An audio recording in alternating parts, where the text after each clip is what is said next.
All right, hello everyone. I'm going to give everyone a few moments to get settled in as attendees join the room before we kick off the discussion.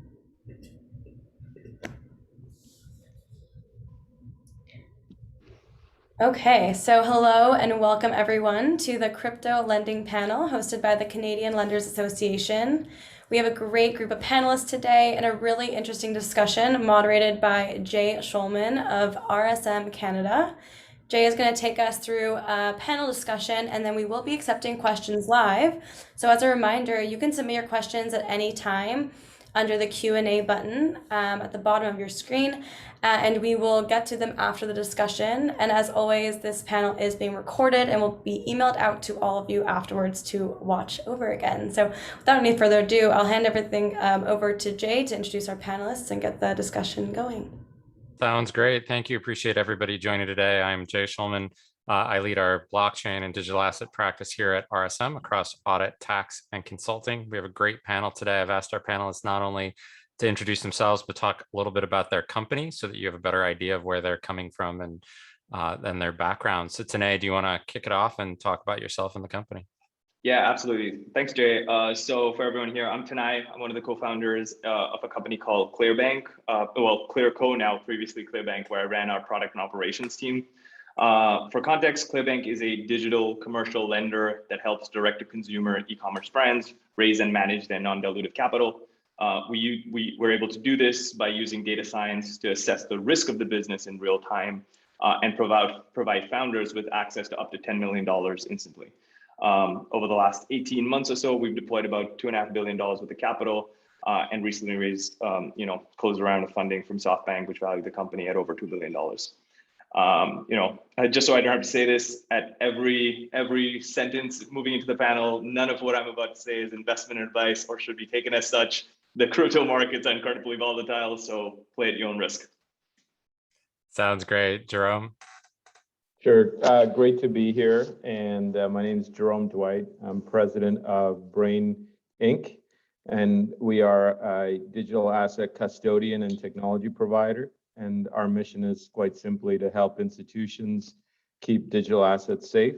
And, we're sort of at the intersection of digital assets and financial services. And what we do is bring our capabilities through technology, risk management tools, and expertise to help financial institutions, banks, lending companies, insurers really start to take the journey toward entering into cryptocurrencies. We have a number of engagements currently underway with Schedule 1 banks, mid-sized challenger banks, both in Canada as well as in the United States. And we're a 4-year-old company and rooted in sort of expertise in custody of digital assets. I was previously CEO of BNY Mellon, and we focused on custody in Canada, and looking forward to discussing how crypto can be used in a lending capacity. Sounds great. Thank you. So I have a list of, I will have to admit, fantastic questions that we're going to go through. But as we go through this, if you have questions, as Danielle said, jump them in the Q&A function here. And some of these questions I can actually ask in real time a little bit as we're doing this so that you get that answer. But then at the end, we will go and answer some of the ones that we can't cover naturally in the conversation. I will kind of go back and forth between Tanay and Jerome today, but Tanay, do you want to start it off? I think everybody here kind of needs a lay of the land of when we talk about crypto lending, what are we talking about? What does that mean? Yeah, I have to say, Jay, that's a great question. So yeah, I just wanted to start by saying, the category is still very much it's just starting to take shape. And it's changing almost every day. So I think everyone here, the best way to sort of like get a feel for what's going on in the space is to, go out, start to read the white papers, buy some crypto, like start to stake, and contribute to these lending tools. That being said, I think it's no surprise that two of the most popular initial use cases in crypto have been lending and borrowing. So prior to DeFi, the concept really of lending and borrowing has always required both, some form of trust and a third-party intermediary. So while this system sort of works well today, it has its shortcoming, which has led to, an exclusion of a large group of population from the traditional sort of financial system. So in DeFi, really these barriers don't exist anymore, allowing anyone with collateral to be a lender and a borrower, removing the sort of lengthy onboarding processes and sometimes some exclusionary practices that exist in today's sort of like financial system. So at the highest level, the best way to think about crypto lending today is we're largely referring to two types of projects, right? So on one end, you have CeFi, which is centralized finance crypto lending. And this is where a centralized licensed third party takes on capital and then leverages crypto, yield generating instruments, which we'll talk about later, to generate interest, which is then paid out to the consumers investing in the platform. Some of the more familiar names that you might have heard of in the news recently are things like BlockFi, Nexo, Coinbase Lend. This group of platform, offers these services to the consumers and sort of like abstracts away all of the complexity that happens in the background when sort of entering the crypto lending space. They've recently come under scrutiny from the SEC because their offerings are very similar and akin to a sort of savings account, more like a savings account than a loan. And in the US, savings accounts are very highly regulated products, right?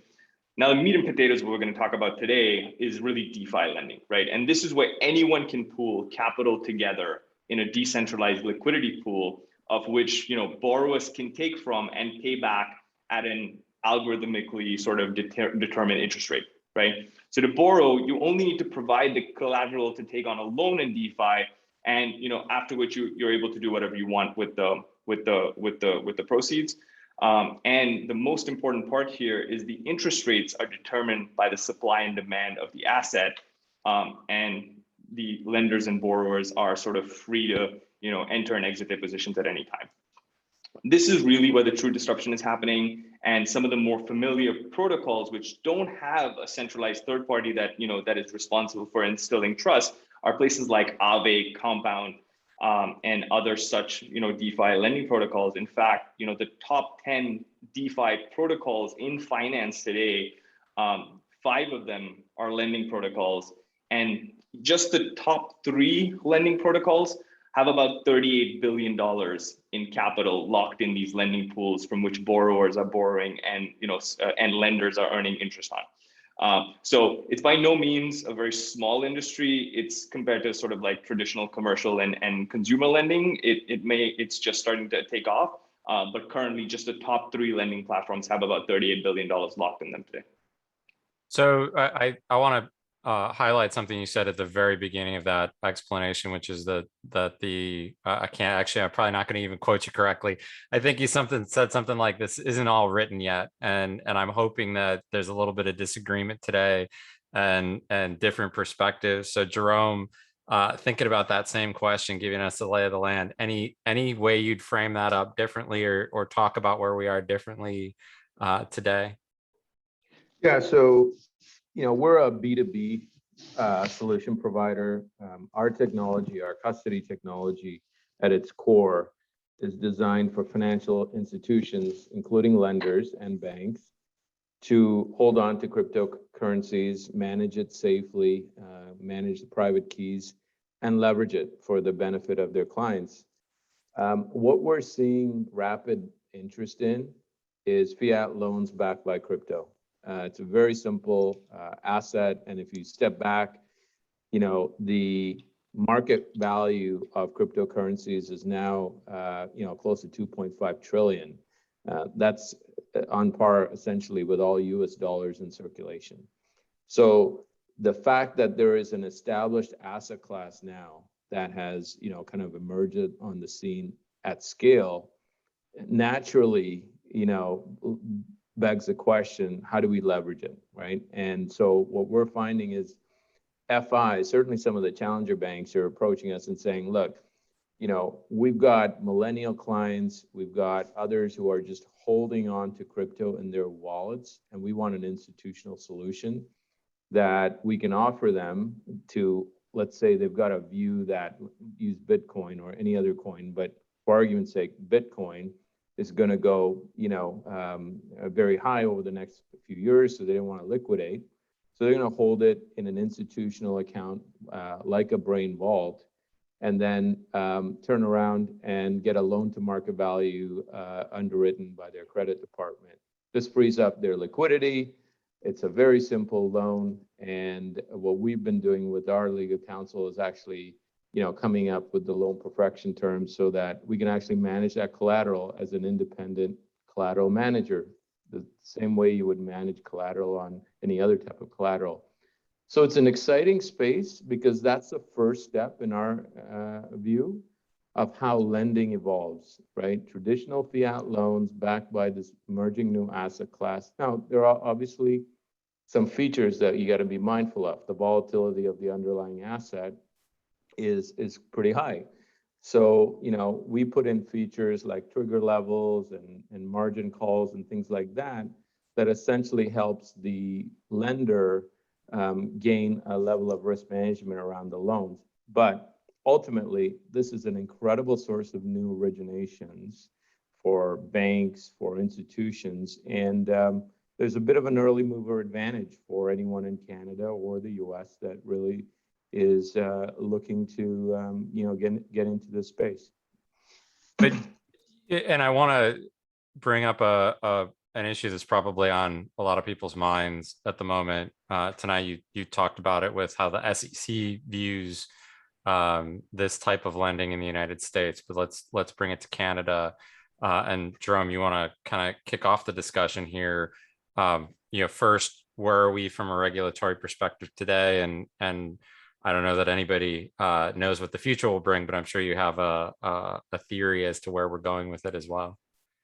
Yeah, I mean, I think the regulators are evolving in their position. I think in Canada, if you just look at the sector, exchangers are being regulated as investment dealers under IROC. The IROC members, who are essentially dealers looking to offer this product as an investment, are being treated as an invested regulator from a regulatory perspective as an investment asset class. So, it feels like it's being, coming down in Canada as a security. And that's sort of like any other, let's say, stock portfolio. I don't want to sort of speak for the regulators, but I think this is an evolving space. Our view is, as a technology provider, we help institutions, secure the asset and put a legal pledge on it.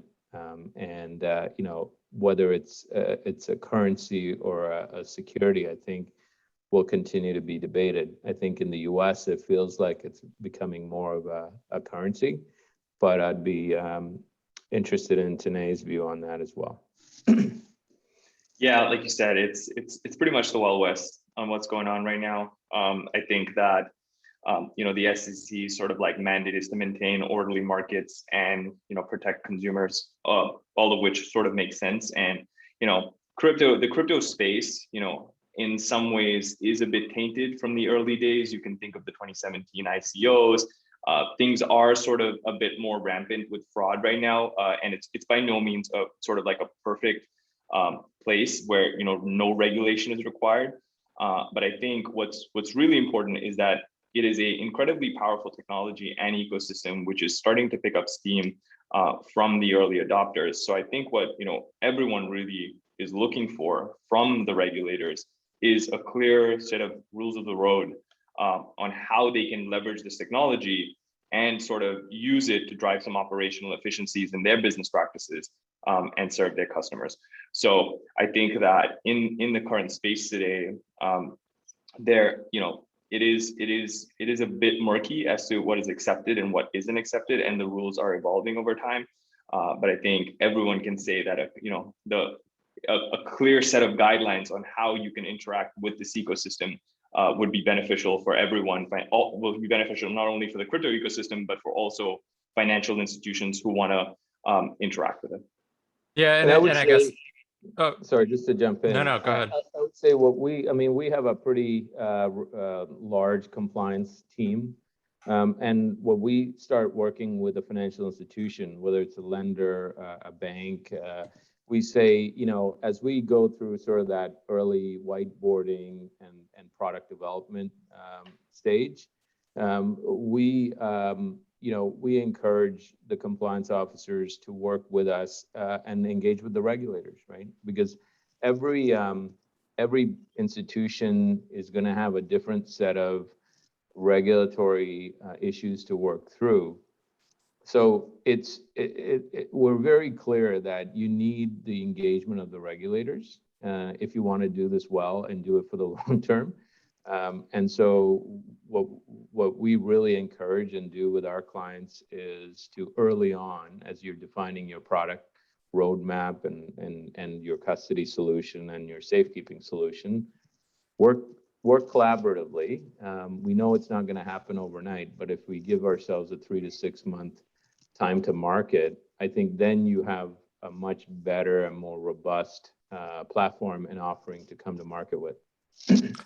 And I would add, I think my perspective is that a lot of crypto loans look like any other loan, right? At the written on the sheet of paper version of it, right? Your loan to value and a lot of those pieces, and regulators will certainly weigh in on whether the loan to value needs to look different in this type of loan. But I think what is unique and what their focus will be is on security. And ultimately, Jerome, as you own a custody business, do you have the appropriate security to secure those funds? Much like you'd say safety and soundness of a bank, right? What's the likelihood somebody's going to steal money from the bank? We do have a question here that I think is pretty timely. Jerome, as you were talking about the regulations, for Brane, what regulations do you operate under? Yeah, so we're not a lender. We're an infrastructure and technology provider. So what we do is we support regulated institutions like banks and lenders in order to keep their collateral safe, because we know that the technology to hold crypto under segregated accounts on behalf of a borrower and a lender, and being in the middle of that transaction takes a fair amount of expertise, but it also takes a fair amount of technology horsepower to actually, ensure that the crypto is safely held. So we have a fair amount of safety and certifications that go around our vault. Happy to kind of at another event do a live demo, because it's pretty impressive that the vault actually can hold multiple accounts under segregation and also have pledged features similar to what you would see in stock portfolios and margin accounts. So we're a technology provider, and we work with other institutions whose sole business is to keep assets safe. For example, we work with companies like Brinks for our disaster recovery plans, and ComputerShare that holds backup recovery keys to ensure that there's no single point of failure in the collateral we hold. So that's how we kind of look at it. We certainly want our clients to ensure that they're properly regulated and compliant. Now, in our other businesses where we provide custody for, let's say, the investment world, we are pursuing a number of regulatory paths and licenses, and we're moving down federal licensing as well as provincial licensing in Canada, as well as in the US. We're in the final stages of our licensing in the US as a qualified custody. But that's really for the investment world. In the finance world, we simply provide an infrastructure, a collateral management tool to manage the collateral. Thank you. And what it occurs to me as I'm thinking about this, there's probably a large group of people, maybe some of the people listening today are going, I don't get it, right? Why is crypto lending a thing? And so Tanay, first maybe it'd be helpful to talk about the yield differences between a bank and these types of crypto loans, and then maybe more broadly kind of talk a little bit about how this whole ecosystem, crypto lending is different than bank lending. Yeah, for sure. So wanted to start by saying that, I don't think crypto lending is a competition to banks. I think it is a really powerful technology that banks can take advantage of in order to streamline their operations and sort of reduce the amount of non-accredited costs that occur in the sort of life cycle in order to issue and service and manage loans, especially when it comes to dealing with multiple parties and fundraising sources. So I think that the one thing that crypto does is that it sort of really streamlines the operations, and that the rules of engagement are really digitized and enabled through things like smart contracts, making it less of a manual overhead to sort of like manage a portfolio, right? So I think that banks should and can take advantage of this, and not just banks, but really lenders and anyone who needs to raise capital in an efficient way, in a largely digitized way, should be thinking about how they can leverage sort of crypto in order to lower their cost of capital and efficiently manage their cost of capital. So we at Clearbank, right now, access to capital is there's an abundance of capital right now at low interest rates because of the sort of environment that we're in. But managing it because of the offline and operational nature of it is quite difficult. So if you're looking for a digital solution, accessing the crypto markets really streamlines that.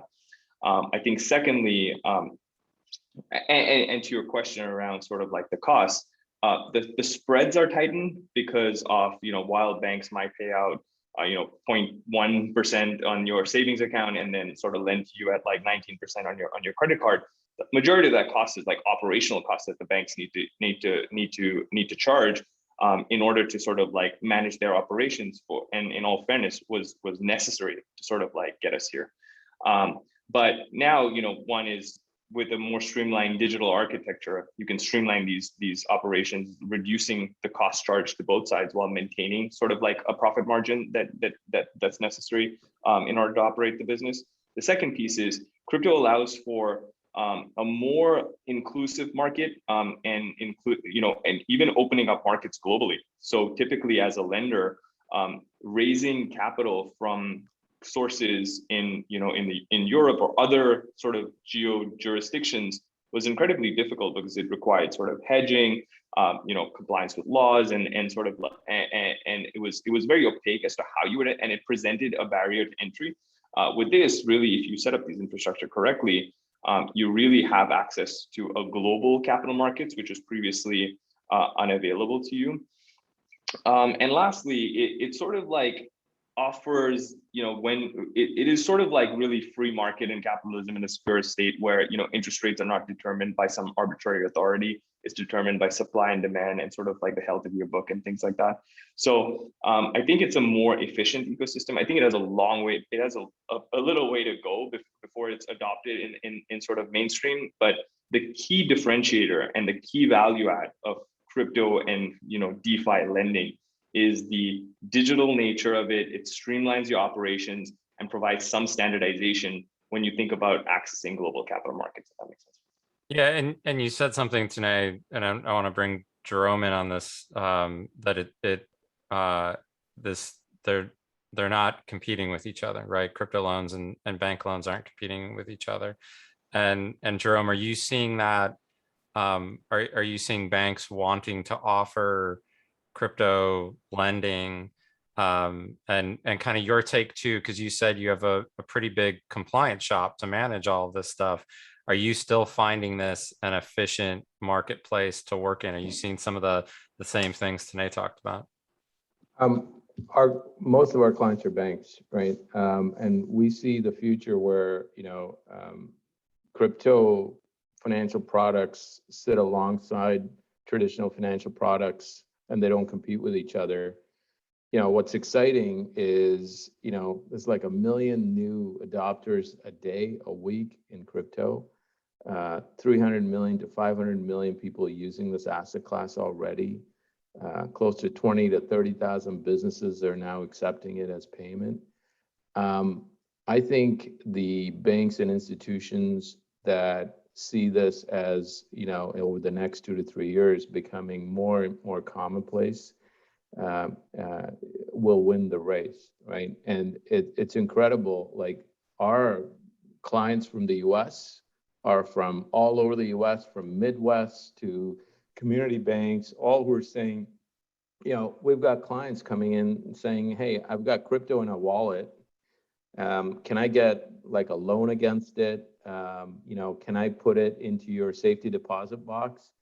And this is usually when we get the call. They say, well, we just need an institutional vault service where, folks can sign on and see that their crypto is safe and it's in a segregated account with their name on it, and they can see their loan balance that's attached to the value of that crypto.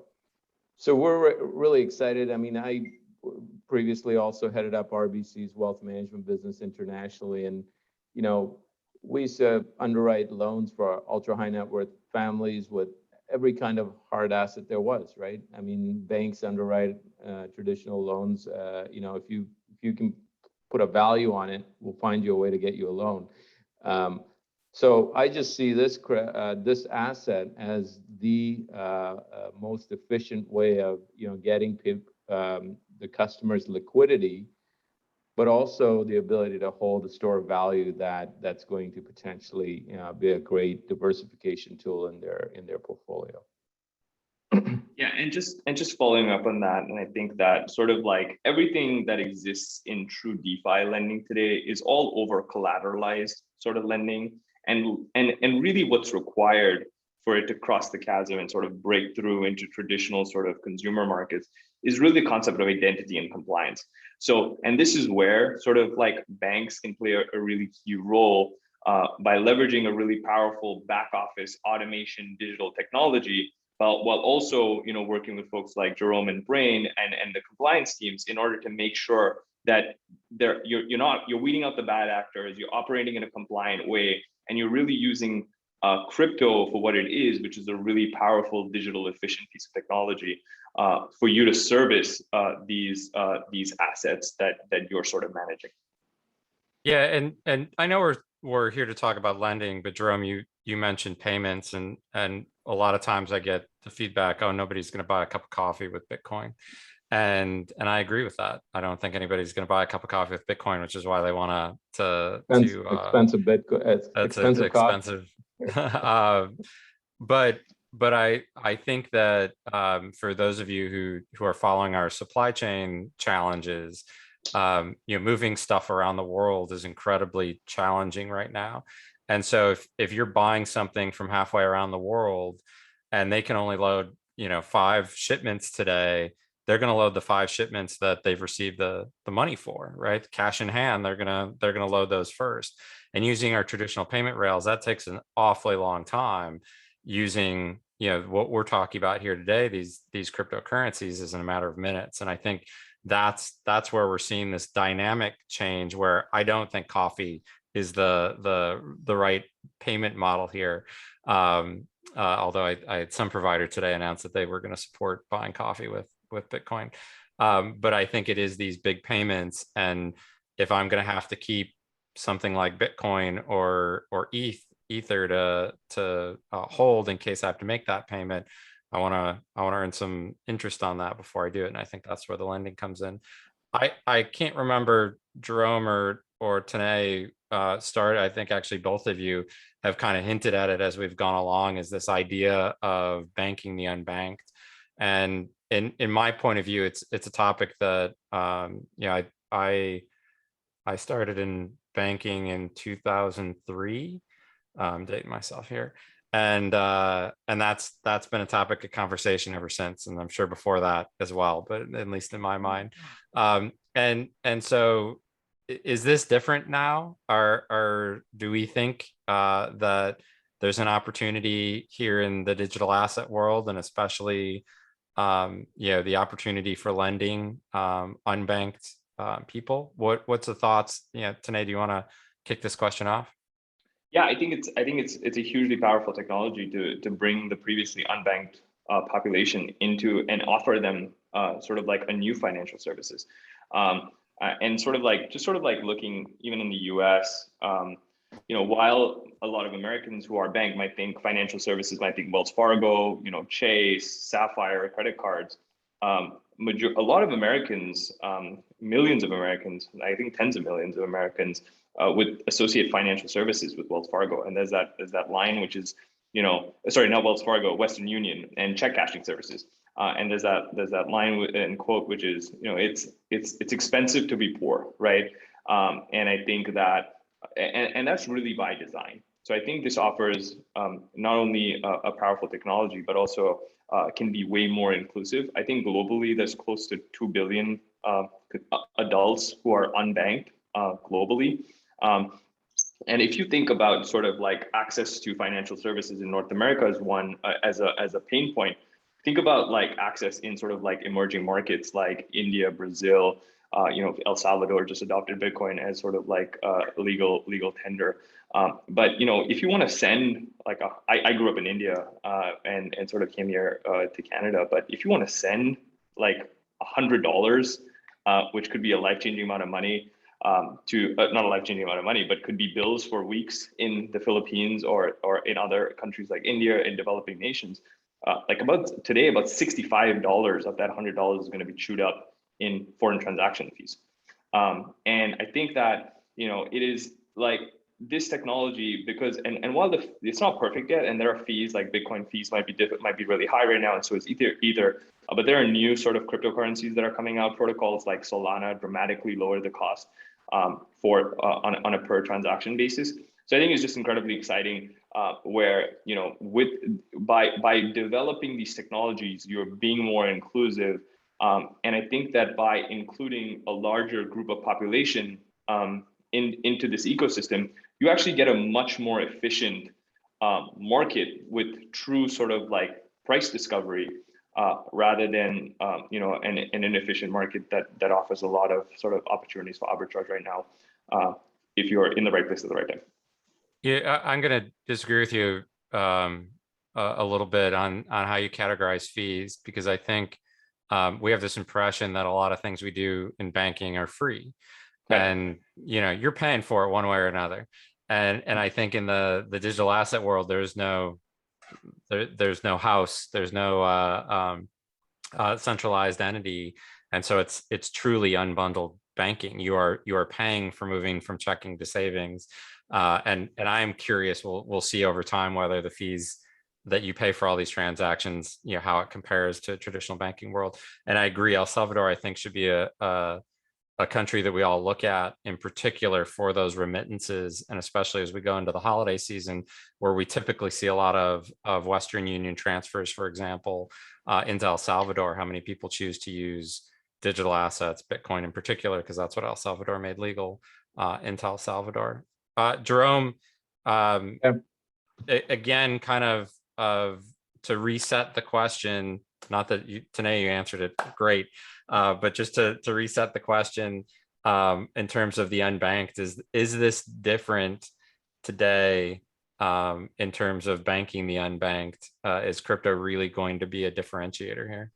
I mean, that's one of the things that drives our company's leadership team and our founders. I mean, we had not just this mission to help Canadians and investors keep their assets safe in crypto, but also make it a little bit more, be a part of the inclusiveness. I used to be one of the unbanked when my family came to Canada from Sri Lanka.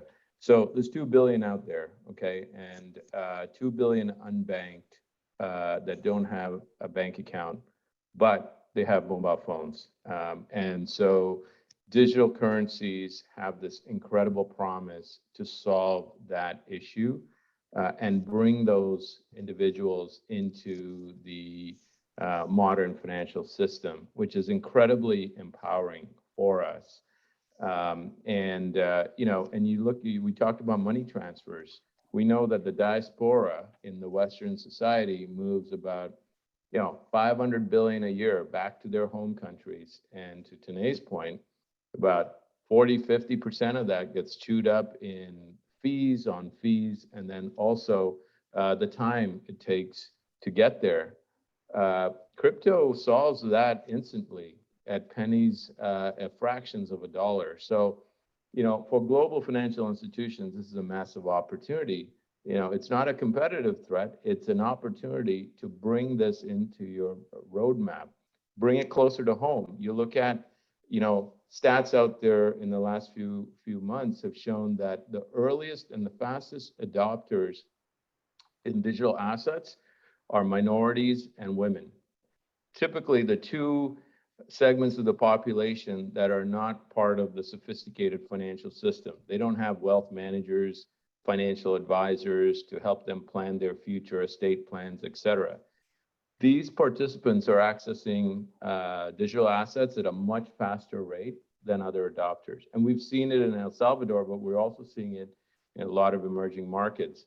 When I was growing RBC's international wealth business, I would go to a lot of South American countries, Latin American countries, the Caribbean, and into Asia. And a lot of those countries, there's no trust in their local currency. We've seen Argentina's currency just collapse.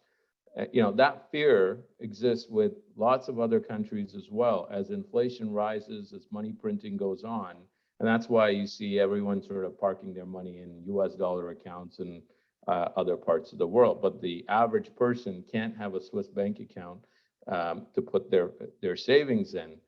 So along comes, crypto like a Bitcoin, which offers now stability, price transparency, and store of value system that provides more certainty. So,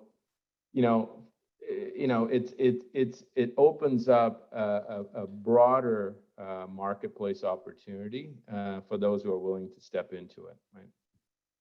So great question. I get to give Ryan credit here for asking. I love the way he worded this. There's the expression gateway drug. And Ryan's question is, could crypto be used for the unbanked as a gateway currency to then move people to the traditional banking products? Jerome, Tanay, thoughts on that?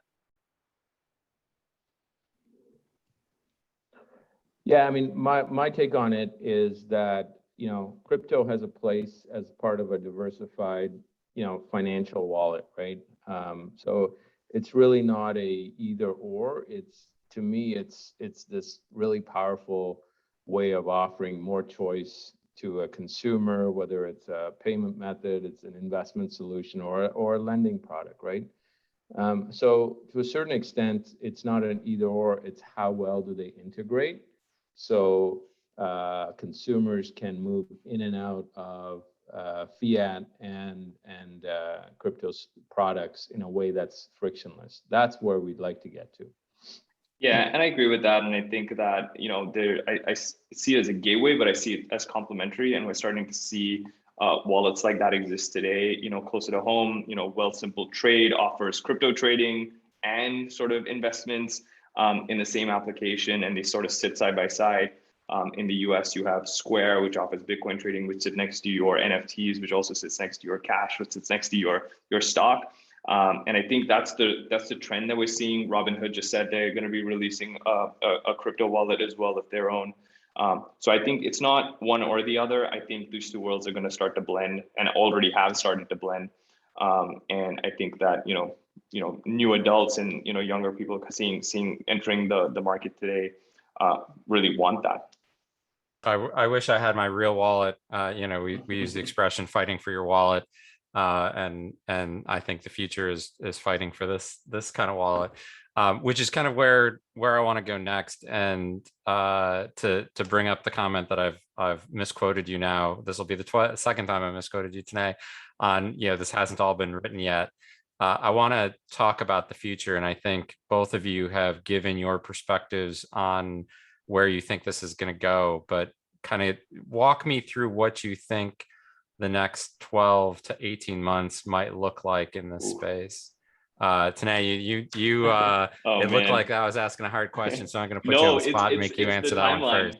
It's the timeline. I think in 12 to 18 months, no one really knows what's going to happen, right? Like, this is the beauty of crypto. It really unlocks the creative, allows the creators to really be innovative and launch solutions at scale with no one else's permission. And I love that. So in the 12 to 18 months, who knows?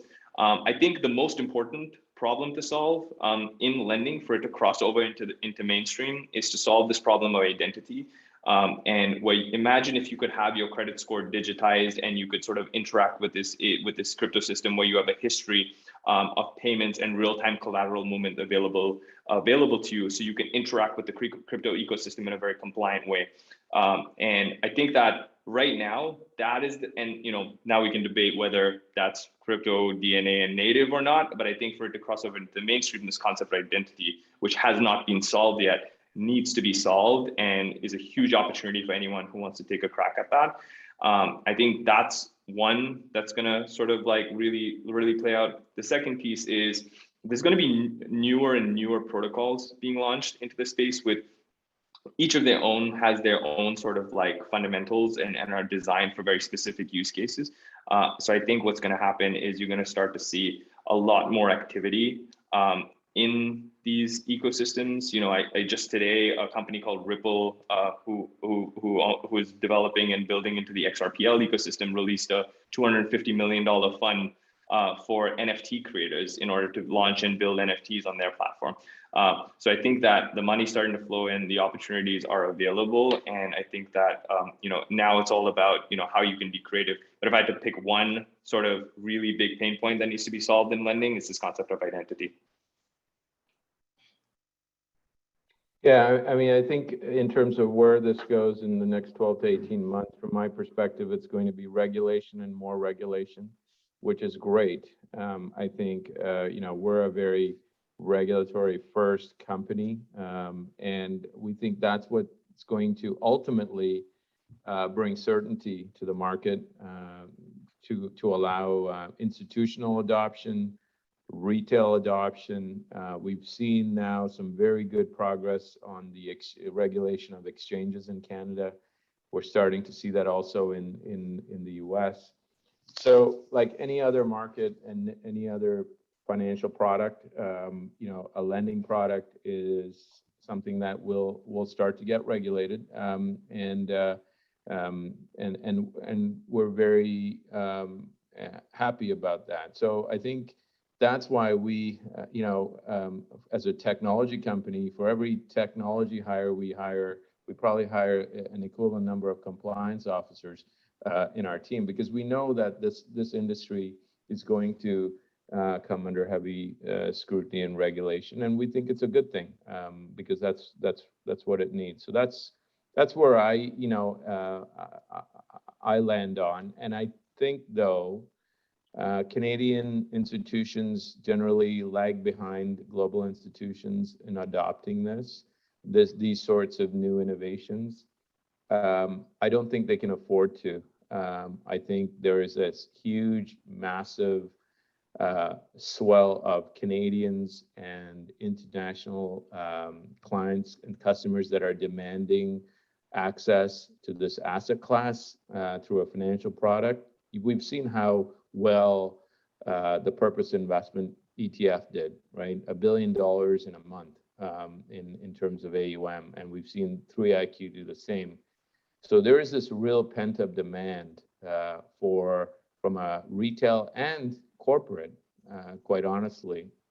And in fact, even in the non-for-profit sector, we have now an increasing demand for us to keep and accept donations in crypto.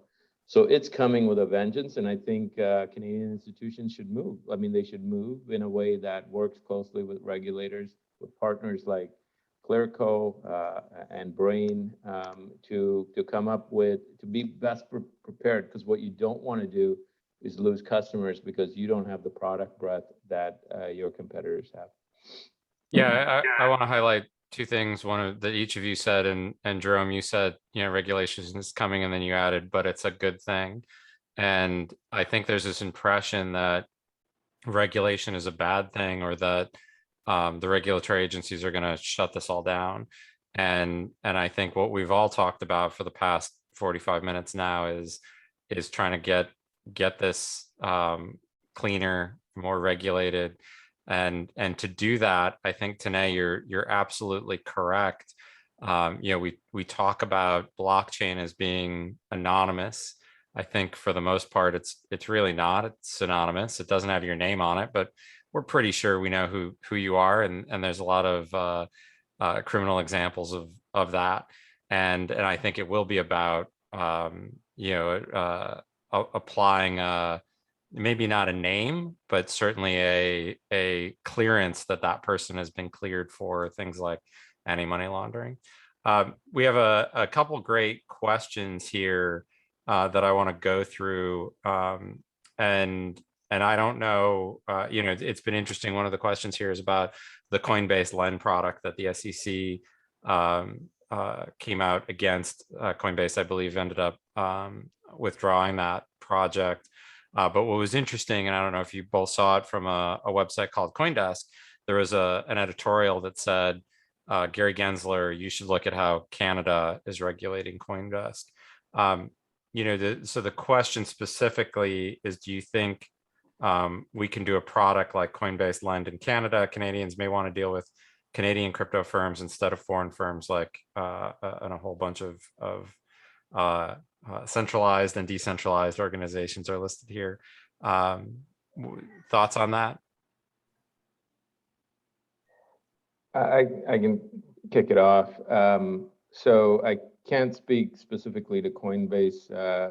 As I said, we've got a lot of compliance officers to tell you what to say and what not to say as a pre-public company. But I will say, though, we have a view on the fact that custody of Canadians who have crypto should be with a Canadian custodian. Ultimately, custody of the asset and independent of an exchange is really what's going to bring confidence into this market from our perspective. An independent custodian whose sole focus is being a fiduciary of those assets is what we need. We think it's really not a good idea to have a US-based headquartered custodian holding on to Canadians' assets. There's too much dependence and a whole host of other issues that could arise. Now, I'm old enough to have been at BNY Mellon when the financial crisis happened, and institutions that we didn't think would failed overnight, like Lehman, right? And so if you've got this huge concentration of Canadians' assets held under custody with one or two US players, that's, to me, the definition of systemic risk potential, right? So what we're really encouraging our local regulators is to have better and more options for Canadian custodians who are regulated, who actually you can supervise because the management are Canadians. They have offices, they have compliance offices, et cetera. And I think we're making good progress in getting there. So that's our position on, foreign versus Canadian, and how we think about that. Anything you want to add there on that one? No, I think that makes a ton of sense. I would love to see, I think Jerome nailed it. I think I would love to see more Canadian companies offering, lend solutions, that are regulatory and compliant to consumers. I think this market is really exciting, and that excitement can be felt by the demand from consumers here. I think it's a great time for Canadians to step up, Canadian companies to step up here and really lead the way. We spent a lot of time. I'm going to another question here. A lot of time talking about the unbanked, and there's an interesting question here as to is that pose a tax issue or a traceability issue using digital assets to bank the unbanked? And Tanay, we kind of started to talk about that when we were talking about identity. So maybe you have some thoughts on is that pose a risk with having a large contingent of unbanked people using digital assets and instead of cash, which frankly isn't traceable or taxable either. Yeah, it's the whole debate versus cash versus crypto right now. I don't think we need to sort of get into that, but I fully hear your point there. I think that the regulations have been pretty clear where there is a strict KYC and AML component on your on and off ramp. So when you want to bring fiat into the crypto ecosystem or take it out. So I think that it's more around, there are ways to solve this problem. And I don't think a regulatory issue, which can be solved quite, not quite easily, which should prevent 2 billion people from sort of being banked. So I hear your point. It's not. It is definitely a problem to solve and enforce, but I don't think it's an insurmountable problem. Perfect. Well, we have just about 10 minutes left to go, and probably my favorite question, and hopefully you guys can live up with your answers to it.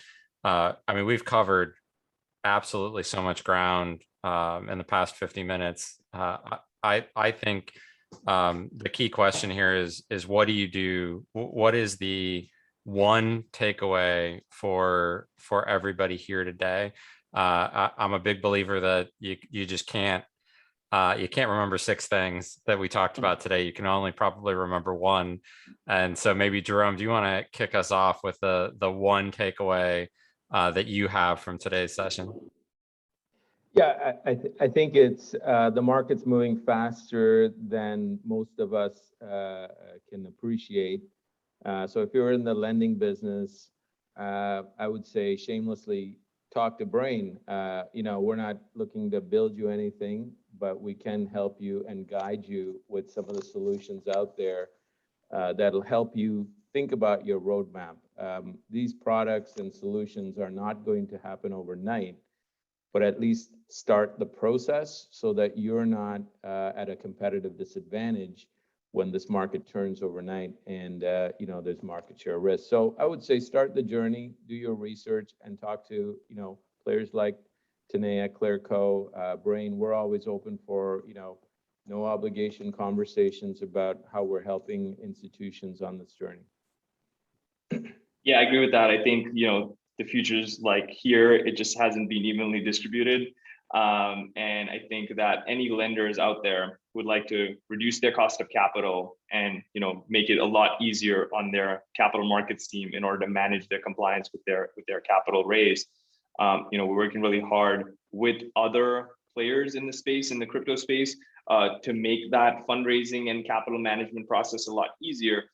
So if you are a lender in the space who feels like your cost of capital that you've raised in order to run your business is too high and would like to sort of like lower that, you can reach out to me directly. And we are taking on applications for an alpha project that we're launching right now to allow you to seamlessly raise your next capital, your capital fund in order for you to operate your businesses from a more global network of capital products, global network of capital markets. Excellent. And Jerome, you said something, I think it was you said something many minutes ago in our conversation that was, this is all over the place, right? This isn't a concentrated group of people. And I think what's surprising, so if you are a financial services institution, particularly a bank, that go pull the data of the wire transfers going outbound to some of the entities that we talked about today, like a Coinbase, and use the data. And what we've seen, interestingly enough, I'll use a specific client example, a bank in Silicon Valley. We expected to have huge outbound wire transfers, right? Because that's where tech people are. And in fact, that bank did not have high outbound wire transfers to crypto companies.